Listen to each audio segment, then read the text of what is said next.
دعای بد پدر و مادر خیلی بترسید مسلمان. دعای بد پدر و مادر انسان را ذلیل میسازه، انسان را بدبخت میسازه.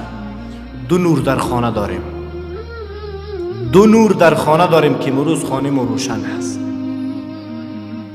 اگر دو نور نیست حتما یکیش هست و اگر باز هر دو بره تاریکی میگیره خانه را.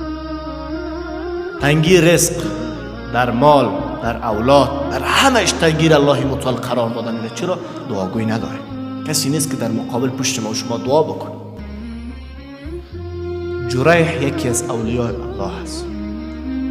حضرت جریح یک روز در سر نماز می باشه، مادرش صدا میزنه، از سر نماز دور نمیکنه، چند بار صدا میکنه، بالاخره در آخر میبینه که جواب صدایش نداد، میگه خداوند تو را رسوای عالم بگردونه. چند روزی میگذره، یک خانم حامله میشه از یک چوپان. میگه وقتی از خانم پرسان میکنن کی کار کرده، میگه جریح کرده.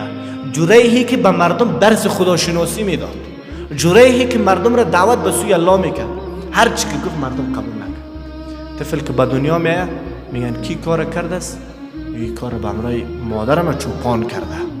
و قدرت الله به زبان میاد، طفل میگه کی کار به امرای من چوپان کرده. این جریح به فکر میفته که ما چه کار بدی کردیم که به این عذاب و مصیبت الله متعال مرا مبتلا کرد. میبینه که یک روزی مادرش صدا زده و این بس ندای از او جواب نداده و این دعای بدش این رسوای عالم